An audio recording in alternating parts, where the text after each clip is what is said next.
much louder than I was expecting. Hello, folks.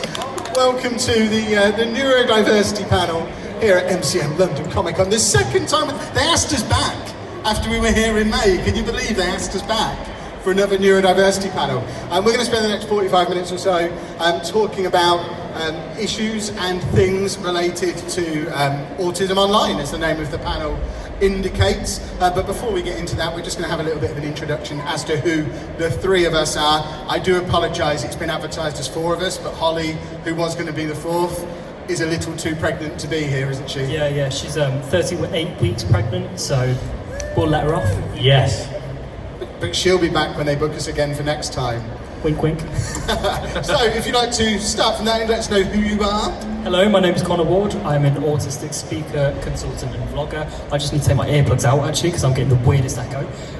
So I've been making stuff ever since I was diagnosed at the age of 18. I'm now 21, so only a few years, but I'd like to think that in the last few years I've made a bit of an impact, I'd like to hope. Cool, how's it going? So I'm Dan, but I'm actually known as my online name is TheAspieWorld. Of course, you've got the promo t-shirt. Yeah, I gotta wear my t-shirt. If you don't wear your merch, then what are you doing? Basically, I make online content on autism, ADHD, OCD, dyslexia, and I advocate for it. Like, I do a bunch of stuff. I make content on all platforms. I actually do content with these two guys a lot. And my channel's won a couple of awards. We're over 100,000 strong on YouTube. It's awesome. So yeah, that's what I'm doing, and I'm glad to be here again for this panel. My name's Kevin Chapman. I'm a daily vlogger. I'm not wearing my own merch, which I'm very sad about. I have some though. I'm a daily vlogger who has an autistic son.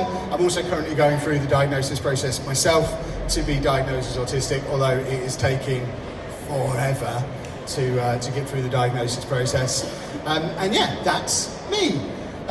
We are going to be taking some questions from you guys at the end as well, so if you would like to be thinking of things that you'd like to ask us, we can open this up to a Q&A once we get to the point where we're running out of pre-prepared things to say. And we don't just need autism online, we can do anything autism related. We're all it's a good point happy to answer anything. Exactly. But we do have a couple of bits prepared that we just wanted to talk about first, and one of them actually ties into Dan's introduction that he's just done. Because you mentioned being an autism advocate, and one of the questions we have prepared is, do you consider yourself an autism advocate? So perhaps we'll start with you, Dan, because you just introduced yourself as one, and then we can see what our thoughts are. Cool. Well, I would say, the simple answer to the question is yes, I do consider myself an autism advocate, because I advocate for the understanding of autism in a certain way where people aren't kind of used to this kind of stereotypical idea of what autism is, and they're not really understanding it. So advocating for that change and that difference is good. We're making changes with things like Summer in the City and VidCon, and having panels there where kids can actually come and listen to people talk about ADHD and autism and have a place to go and listen to that. Connor's been doing some stuff as well where you advocate for having it's like Summer in the City quiet room for stuff like that. And social in the city. Social in the City, should I say. So yes, I would consider myself an advocate, but at the same time, I'm a content creator, and I think it just falls into that category of just because you're making awareness and you're making like fun content to make people kind of engage with autism in a different way, you automatically become an advocate. I don't know if that's if you guys would agree with that, but that's what I feel most kind of things happen. When I look at you and you explain all that, I'm like, yeah, you're an advocate. When I look at myself and go, am I an advocate? I think I'm still in the mindset of like, no. I don't think I like to think of it in that way. I just like to think of it as I do what I do, and I get labelled that, so I accept the title. But I don't know, I still find it a bit strange myself. But a lot of stuff I do more behind the scenes than I do in front of the scenes. But it all helps promote the cause, right? Yeah, so I think what's the definition of advocate? Exactly. As long as we're all doing stuff to point to the same direction, which I know we all are for a certain. But I don't know how comfortable I am with the title, but it is what it is.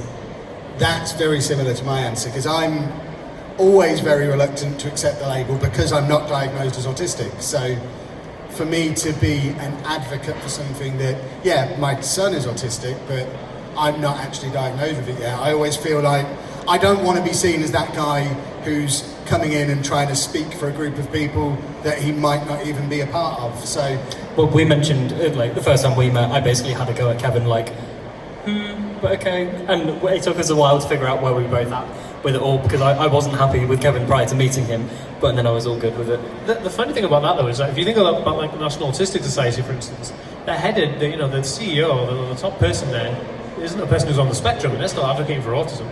So it doesn't really mean that like because you don't have a condition that you can't support and help that. I mean, most charities for like cerebral palsy or cancer and stuff, a lot of those people don't have those conditions, but they're advocating because they want to help. And there's nothing wrong with that. Well, that's the thing. Ultimately, we are all fighting the same cause. So as long as people aren't doing damage to that, I think we need all the perspectives in it, really, because there are the other halves.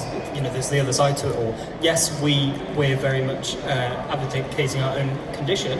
But it's my mum that looks after me. It's that girlfriend. That's the thing. It's so many elements to just our one condition. It's not just our own. What I would like to say, just like one thing on this though, but I say the real advocates of, we're not like autism advocates, and I'd say is like wholeheartedly are the parents who are living it day and night and trying their best every single day. The parents get a load of slack from the autism community, right? Because everyone's like, oh, they don't understand, they're not on the condition, blah blah. But it's the parents who are living that kind of like every day and night, doing their best, like tirelessly, and the parents need more like salute. I will be the first to admit my mum is absolutely incredible.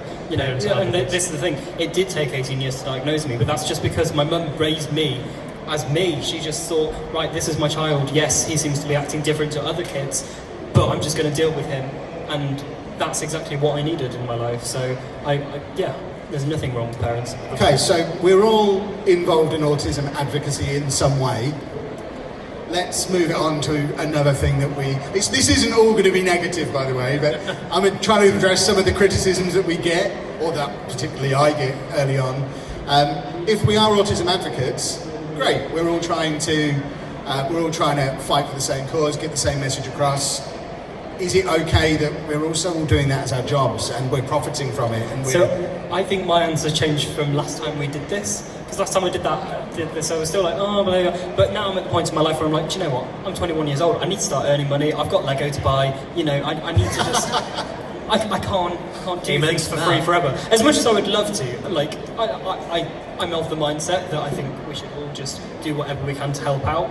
But I'm very realistic about it now, and I need to eat, I need to live. I think Lego. Splitting the two ideas into this, like so when you're like a creator advocating for autism or a specific kind of disability or ability, whatever you want to call it, you have to split it up into two things.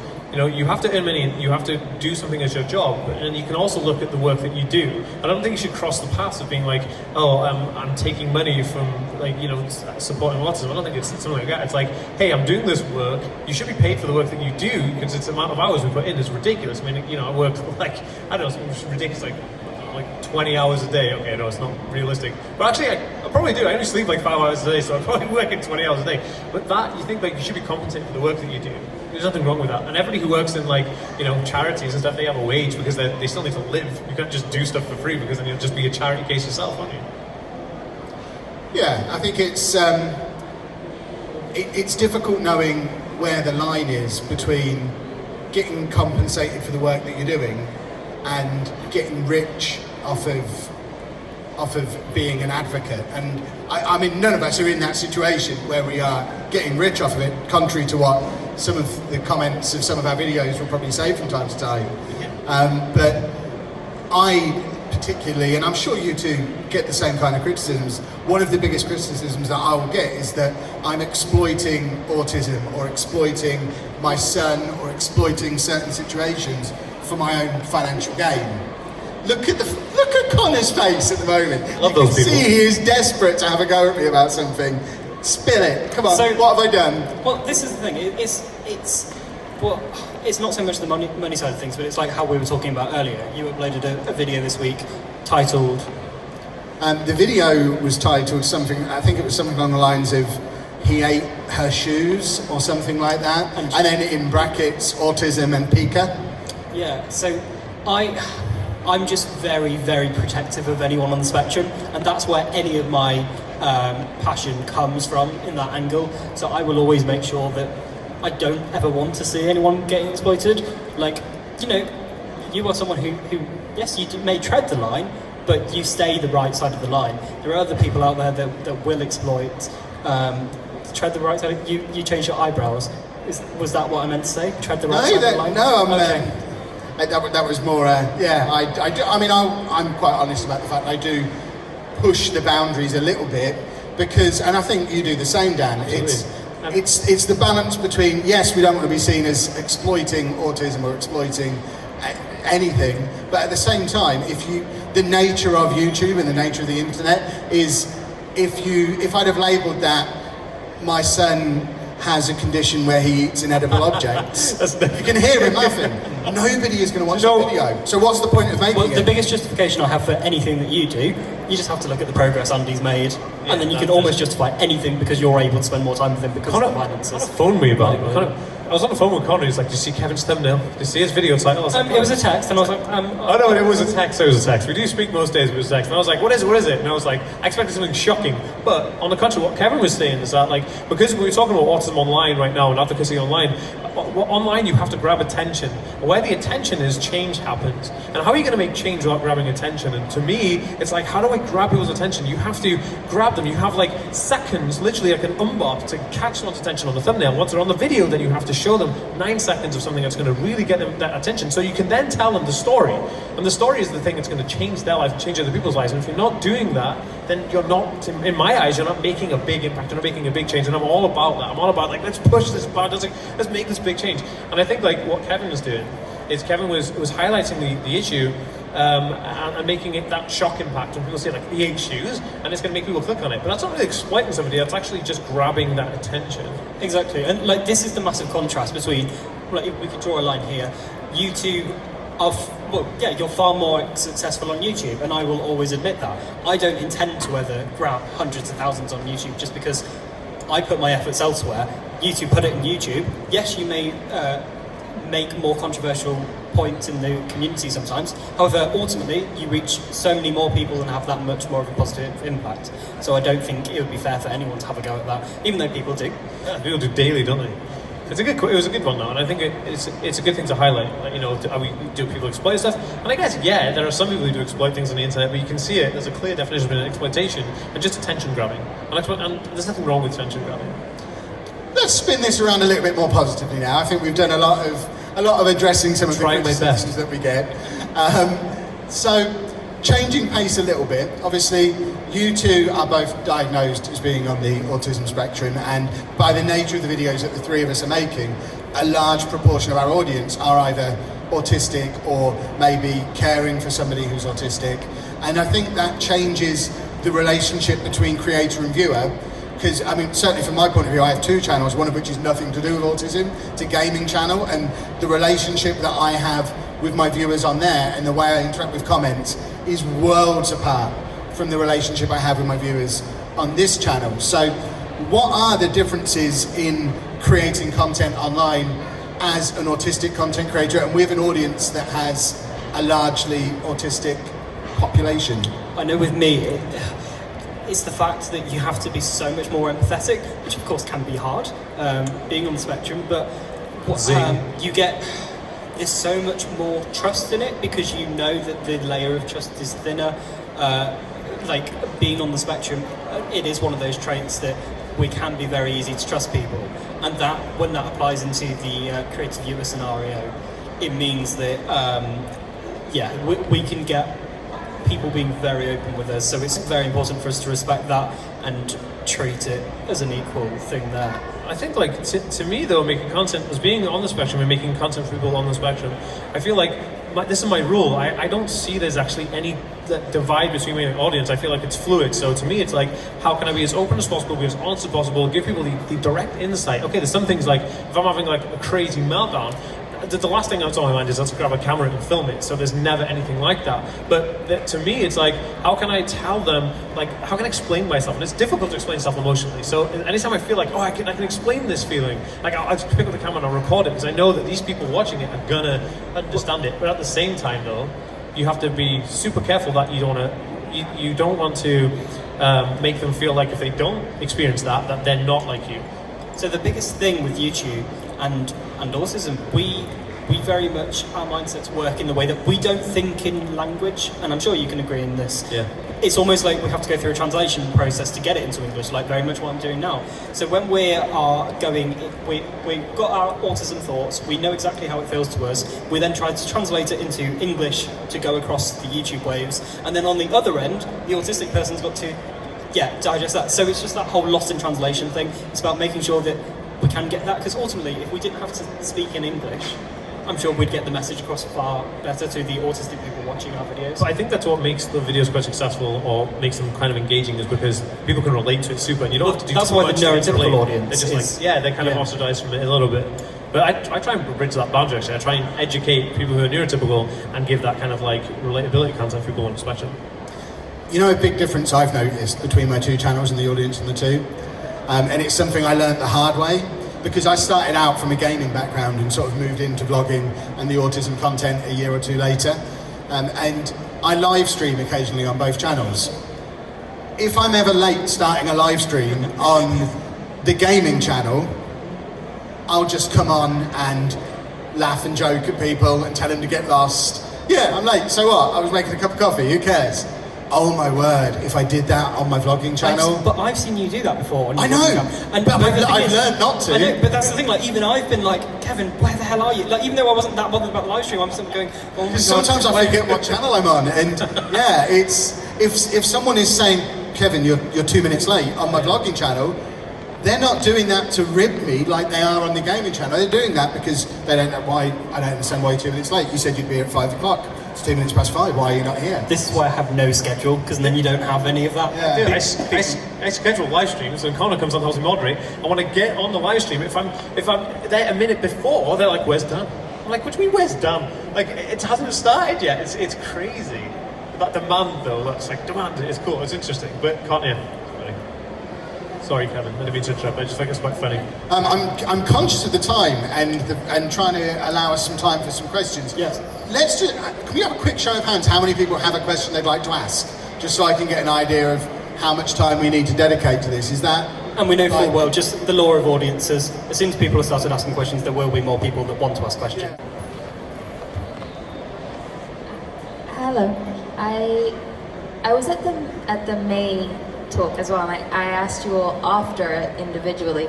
I was more interested to know how each of you felt, because a lot of autistic people use ad block, Right. which will be in with YouTube part of your income. So I was wondering how each of you felt about people using ad block. Can I start on this one? Go for it. So I've had personal experience of why people use adblock. I watch YouTube on my TV in the dark, so it's a dark room and I've just got my TV on. There was an advert going around about 6 months ago where it used strobe lighting and loud noise within the first 3 seconds. It didn't give me any warning. So I can perfectly understand the reasoning behind it from a sensory perspective, and my outlook on it is ultimately people do whatever they need to do for comfort. And this is a bigger issue. We need to get onto YouTube about it. We have tried at various occasions, but it's YouTube who are in the wrong about that, and it's really hard to report those ads, but we'll get there so it can be done in an accessible way. I personally think it's cool. If people want to use adblock, that's fine. You know, do you whatever makes you comfortable to watch my content or digest the stuff I do, that's fine. So I would say that my income from YouTube is only a small percentage of my revenue. You know, as creators, we create revenue from all kinds of stuff like Patreon, and merchandising, and advertising, and other platforms, and brand deals, and there's so many different ways that you can create revenue. So I don't think adblock damages anybody financially, but I do understand and I sympathise with those people, and I say, okay, fine. If it works and you can digest my content with ease, do it. Like, do it as much as you can. Yeah, I completely agree. I have enough people who do watch the adverts and who do support me on Patreon and do this, that, and the other, that if, in order for you to access the content that I'm creating, you need to do it with adblock off, absolutely, go for it with adblock off. At the end of the day, we'll be okay.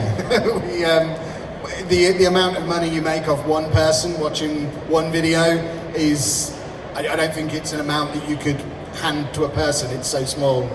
Very interesting, actually. So yeah, however you feel comfortable watching the videos, don't worry about us as creators. If we run out of money, I'm sure you'll hear about it, because we'll bring out New merch a new on sale t-shirt. now. Yeah, I've got new baseball caps. Not skin, honest. This is not new. I made this myself. No one can buy That it. wasn't even a dig at you, Dan. I'd have said t-shirts if it was a dig at you. Hey, TheAspieWorld.com. Check it out. Wow. Do we have any more questions? Is there any more hands anywhere? I can't see because the lights are so bright. That way. I Down can see. here. Why did Anna stab a lamb? Yeah, I saw that title. I haven't watched the video yet. Please explain. This is a very inside baseball question, isn't it? If you don't watch my channel, you have no idea what that was. My partner, Anna, this is what I was talking to Connor about this before the panel started, about how I am experimenting with, I think I would phrase it as being more of a dam, and really trying to be more sensational with my titles and my thumbnails, and try and get that click. And my partner Anna is at university doing a degree in criminology and crime scene investigation, and one of the things that she needed to do was be able to analyse different types of stab wounds. So they brought some dead animals in, and they stabbed them and hit them with hammers, and then looked at the wounds. None of it was in the video, but that's why Anna stabbed a lamb. Sorry, everybody. If we can avoid, gore for the next questions, that would be quite I'm nice. vegan, so this is nice. That's not so nice. Yeah. Any more questions, specifically not about lambs? What made you start YouTube? Who wants to go first with that So one? I started because I literally started YouTube 2 months after being diagnosed.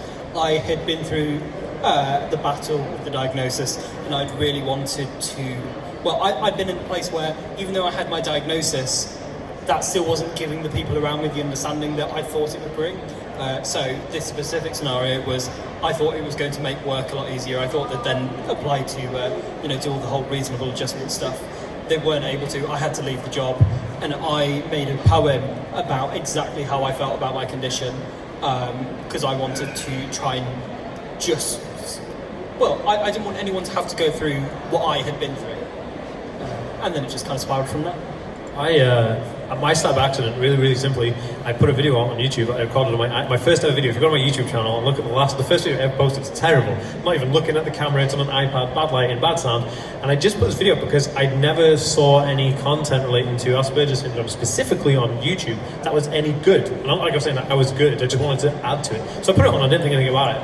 And then I checked about 7 months later, and thousands of people had subscribed to this thing, and I was like, oh shoot, like I need to make, they were asking for more videos, so I just started making more videos, and it kind of just snowballed from there. It was never my intention. It's bizarre, like it just, and I was doing other stuff at the time. I worked in a different job, and it was like, but it was weird. It just kind of snowballed into that. But now I realized that like one of the things that I was doing was putting fun content on the internet that was not like, it was fun, upbeat content about something that's normally perceived as a negative. How do I help my kid? They're on the autism spectrum, and that's why I continue to do it, basically. I almost feel like it's a cliche for me to sit here as well and say, I started by accident. And I think every YouTuber would probably say similar things. You kind of just fall into it accidentally. As I mentioned before, I came in from gaming. I had a gaming podcast for years. I started making videos off the back of that. I kind of realised I enjoyed the process of YouTube, and I'd been watching a lot of Casey Neistat vlogs at the time, and thought, I'll have a go at this vlogging thing. Still with no plans at all to even involve my family or talk about autism or anything like that. And it just so happened that around the time I was starting that was around the time that Andy was refusing to go to school, and bits of his story started to creep into daily life. Obviously, if I'm vlogging every day of my life, then my family are going to become a part of that. It's completely unavoidable. And that's the part that really started connecting with people. And it ended up kind of, within the space of 6 months of starting the daily vlog, it had kind of flipped around full circle, where I'd started vlogging and kind of accidentally started talking about him, to the only way to get him back to school was for me to leave work. This YouTube thing's going quite well. Let's try and do that full time and really kind of focus in on it. So it was never meant to happen, but then without it, Andy never would have got back to school, or wouldn't have got back to school in the way that he did. He wouldn't have made the incredible progress he's made in the last couple of years, and it's allowed me to be there at home every day rather than at work being a teacher every day and not really able to get involved in looking after him properly. So I fell into it by accident, but goodness me, am I glad I did, because without it, I genuinely have no idea what state my family would be in now if it hadn't have been for the fact that YouTube gave me this route to being there all the time. Next question. Is there any more? You front row. There's a sea of hands over here. I say a sea because There's at least 2 hands over here. Hi. What advice would you give to other autistic creators or people just starting out? I like the fact that there's never not enough room. We are, like, literally, it's the autism spectrum. We've all got a different experience of autism. Therefore, the more voices that add to it, the more that people can watch as many of our videos as possible, get a good idea about how the spectrum can manifest itself in different people. And we're all just adding to one big library of community. That's why I always refer to other people's videos and stuff like that. The more voices, the better. So just voice your how it feels, and hopefully you'll be doing some good from it. Do you know, there's only been 2 really good times to start a YouTube channel. One was 2005, which was great in the golden days, and the next one is right now. So if you want to start a YouTube channel, if you want to become an influencer, if you have a message to share that you think is going to bring value, do it right now, and just don't think about it. Just go out there, start recording, and don't worry about your first 50 videos, because they're always going to be rubbish, right? Or you might be amazing, and you put like 50 great videos out. I envy people like that, but just do it, and don't think about it too much, because people overthink it. Yeah, absolutely. I don't think the advice is different whether you're autistic or not. It's the same advice applies to everybody. If you want to get into making YouTube videos, get started, accept the fact they're not going to be very good initially, and own that and be happy with that. But just try and make everyone better than the one before, and just be you. The worst thing you can do as an online creator, or any creator, is trying to sort of play a character and play a role that's not you. You just have to be your authentic you from the beginning, and people will either connect with you or they don't. There's no secret to it, unfortunately, and I wish I could sit here and give everybody the secret to being sat on this stage in 2 years' time, but like we've just said, we all fell into it by accident. Sometimes people will connect with you, sometimes they won't. One thing I will say though is hard work is directly proportional to success. If you work your butt off, you will be successful in anything you do. That goes for anything, and I swear down, like, that is it. That's the secret recipe. If you want any secret, work hard every single day. Absolutely, it has to be. You have to really want it. I don't think anybody could do it just as I wonder if I'll enjoy this, let me give it a little try. I mentioned before I was working as a teacher, but I was still working full-time as a YouTuber when I was working as a teacher. I would come home and I would be working on my YouTube channel until 2, 3 a.m. Then I'd get up, go and do my full day of normal work again, and come back and do that work again. I just want to point out, it's not always that scary. Just enjoy it. That's the most important thing. But it is. Me and Dan are weird. No, I love don't do it our way. No, I love the challenge. I love it. Like if I feel like anything that's worth having should be hard work, you know, because like nobody got anything for free that was ever worth having, man. So yeah, just do it. I love it. Love the task. Cool. I think we had another hand just there before, didn't we? I don't know where the microphone is now. Oh, right behind that person there. Hiya, how important do you think it is to seek a formal diagnosis, both in your lives and in others, I guess? So, whilst I wasn't diagnosed for 18 years, and I'm very much someone who doesn't regret anything because I like where I am in life now. I can't deny the fact that my life would have been easier had I been diagnosed earlier, because it would have helped more on the formal side. You need a diagnosis to access formal services, but on an identity side, it did a world of difference for me.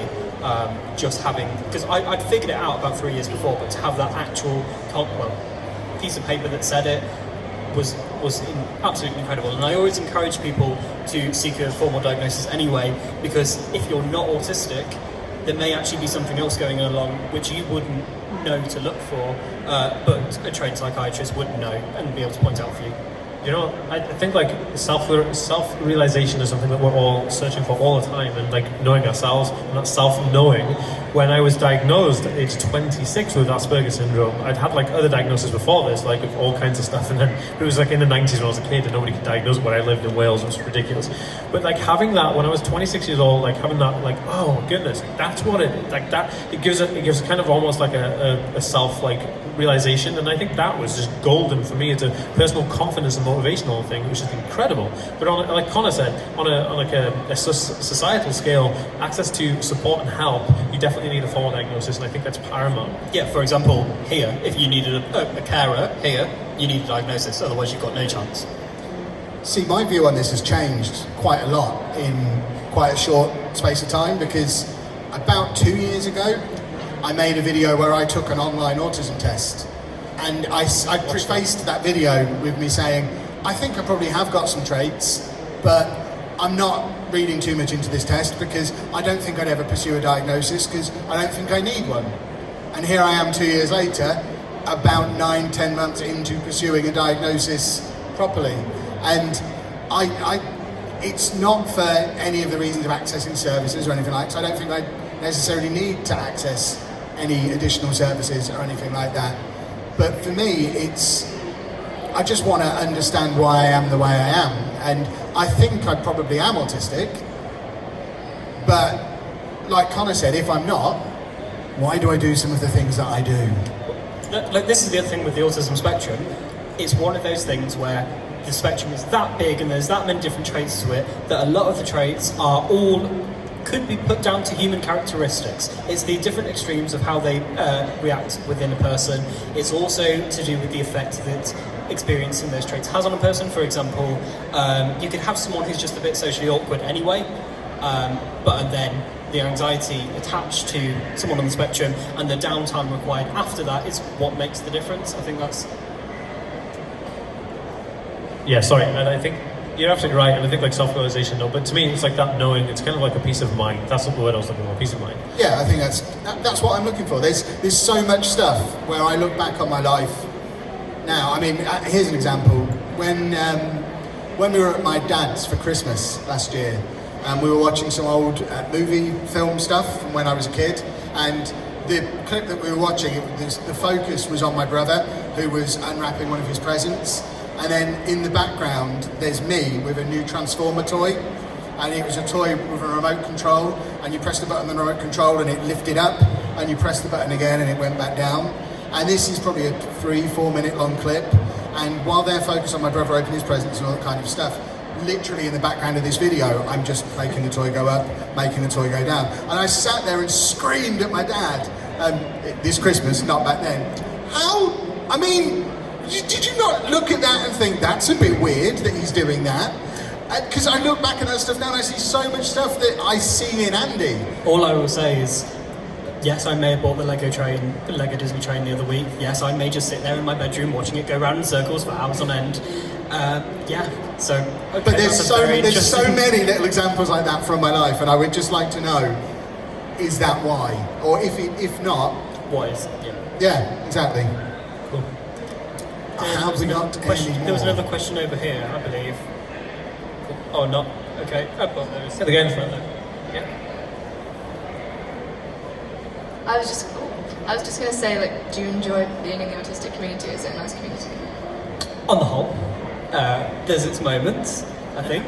I think that's true of any online community, isn't it? There's always going to be people at different extremes of opinion, and there's always going to be there's always going to be differences of opinion, and there's always going to be little cliques that form within it. I do love the fact that there is the occasional moment where we all come together, even the ones that normally disagree, and we will go at a cause, and it's so much. That was really recently when Greta Thunberg was attacked in the media. Everyone was just like, outraged. That was awesome. But I enjoy being a part of any community that helps each other, and I think that's amazing. Anyway, there was another question. Was the gentleman next to you? Yeah. Hi, me again. Hey, mate. My question is less controversial. It's more about film and autism in film.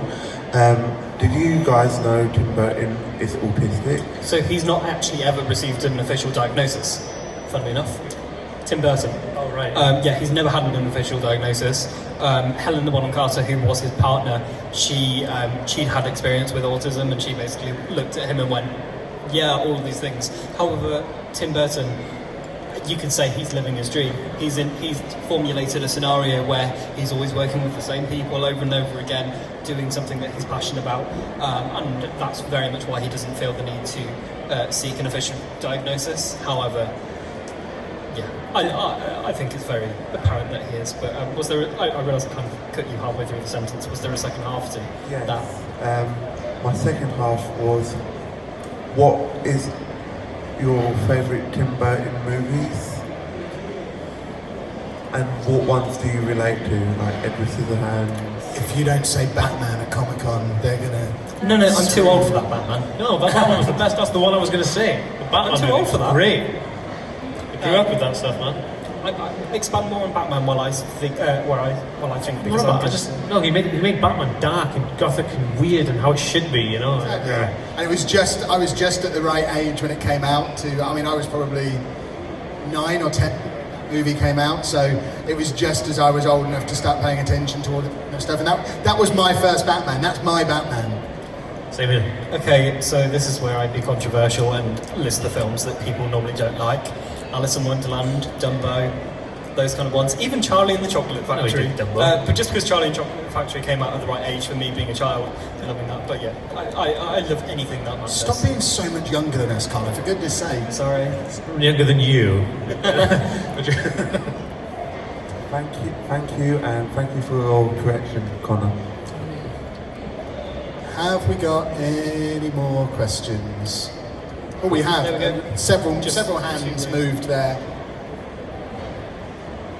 I'm trying to think of a way not to be very kind of vague, but I mean, both my wife and I work in schools. I mean, I don't have contact with children much, but she does, and a lot of it is trying to support SEN students. Is there something that you guys sort of are looking for schools to do, sort of more in terms of supporting students? So I went to a school which was one of the best public schools in the country. So I was basically spoiled. I had a school that just dealt with every single student for whatever they were, whatever their needs were. That's probably why the autism didn't come up, because they just went, oh, Connor freaks out at that, let's just give him some downtime. But very much as I'm reflecting, as I get more and more into this career path, I hear more and more stories, and I get more and more interested by how the schooling system is failing people. There's the odd thing, which obviously had I had a formal diagnosis, there are things that I personally wouldn't have been, like school trip scenarios and stuff like that, things I would have been able to get out of, but ultimately I'm still in the learning what needs to be done before I can make a move on that. But I've done a few training sessions in school and stuff like that, and ultimately some Senkos think that they know everything about it, just because they've read about it, and then they listen to an autistic person speak and they go, oh, right, okay, that's up my mind. So once we've got past the Senko arrogance, as it's known as, most teachers are willing to learn and do whatever they can to make school less stressful for their students. So I'm bouncing up and down here trying to get everyone was a teacher. You're a teacher. I was a teacher until 2 years ago. I was a teacher, and I think what you say there is right. Most teachers are willing, but unfortunately, because of the nature of education at the moment, there's only so far that willing can go. I taught in a inner city secondary school that had probably 1,200 students, and I probably taught 600 of them over the course of a year. And although the information is all there, I hold my hands up and say it is not possible to know the needs of every single student the way you should know the needs of every single student. And until that situation can be addressed, it's really, really difficult to work out what the best thing to do is. So that's really interesting. Well, there's two things really, okay? So the first thing is that the academic structure of schooling currently up to high school age hasn't been changed for about 100 years. It's not set up to accommodate the lives and the abilities of children today and the difficulties we have today. The second thing is that SEN, the problem with SEN itself is that they are not listening to the feedback that they get from the kids. They're kind of saying that, how can I explain? They go off a curriculum-based set of rules, and those rules are implemented by doctors and psychiatrists and et cetera, but they're not the people taking the feedback directly from the people who have the conditions. So what the SEN community needs to do on an academic scale is flip that and take the data that they're receiving from doing these things, and rather than force them into this box that the SEN have said, this is the standard, they have to follow these tick boxes, and go get the kids to do these, and if they fail, then they failed this class. But they need to then look at, okay, what do they do? And then take that data and then change how they do it. And it has to be done on an individual basis. It can't be a standard. And I was a teacher for 5 years and never had any training on handling children with autism. Never had any training on autism. And in fact, a typical example might be X has autism, they like to chew on their chewing lessons, and that's as much information as a teacher you get. So I know they like to chew on a thing, but if they have a meltdown, I mean, luckily my family situation is I could recognise that, but if it was a colleague who had no autism training, well, so-and-so's misbehaving. Well, like mine was always like whenever I had a meltdown, I didn't even know it was a meltdown at that point. We're wrapping up, aren't we? The teachers just sent me out and just let me do whatever. Sometimes I'd get a friend, but there was definitely no understanding. And looking back now, it's scary actually. In fact, how I could have been put into a more dangerous scenario. Absolutely. Do you know what? It's funny you say that really, really quickly. When I was in primary school in the 90s, they didn't know anything about autism and stuff. So when they used to go on the school trips and I couldn't go out because of the anxiety, they'd lock me in the classroom on my own. Imagine there was a fire in that school. Oh my God, 90s was a crazy time. But honestly, like I think that SEN needs to learn from the people who have the condition. I think that definitely needs to change. We have a lot of work to do, and I think it will get there. It just advocacy helps. Time.